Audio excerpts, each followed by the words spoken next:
Good afternoon, Timmy talkers. Look at that. The fever has broken. On the third day, he has risen. I feel much better today. I'd like to thank everyone out there for offering me their servants to carry me on a stretcher to Canterbury to be blessed. And also to the Make-A-Wish Foundation. I don't think I will be needing to swim with those dolphins now, but thank you very much for the offer. Anyway, today's is on medications and drugs companies.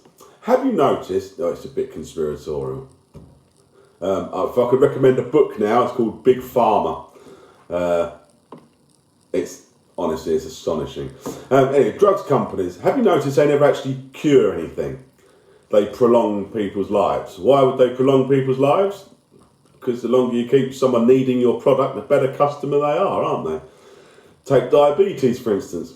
It costs £1.95 billion a year just in medications, just in the UK for diabetes. The entire budget is about £14 billion. So 10%, or just under 10% of the entire NHS budget.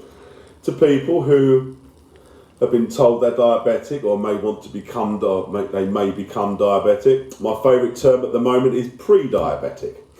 If you're not diabetic now, then you are pre-diabetic, aren't you?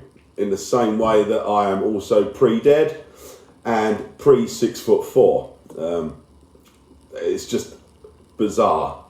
So we'll put you on a medication just in case. Obviously you'll need that medication, might make you feel a bit sick, so you'll need that medication. That one might make you feel a bit dizzy, so you'll need that one.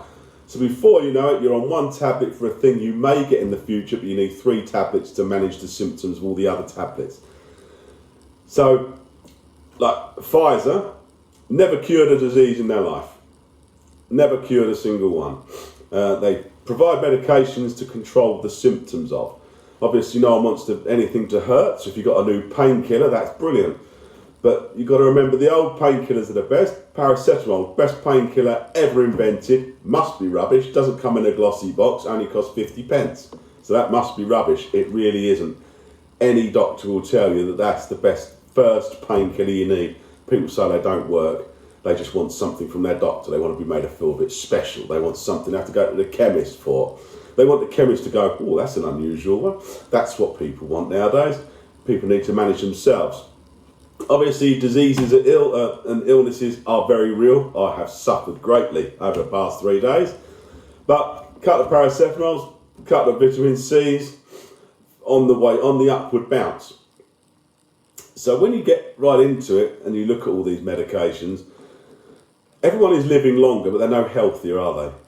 The average age in this country of life expectancy is about 83 to 84, depending on whereabouts in the country you live.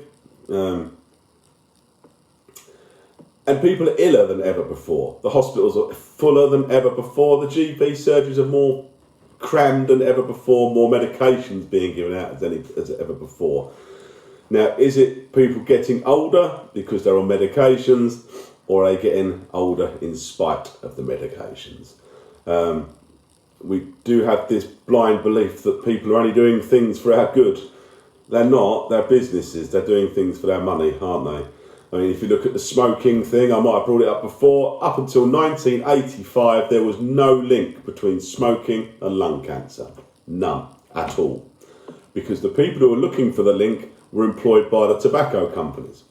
The same way that every medication that's ever discovered now is the best medication ever, according to the people who make that medication. Statins, everyone's on statins now. You try and find them, they do keep taken down. Again, conspiratorial. The level of statin prescribing is very similar to the level of Alzheimer's increasing. Again, is it because of the medication, or is it because people are just getting a bit older? And so it's a curious one. We trust them blindly without thinking the government buys their products, without thinking people take their products. They're kept in fear.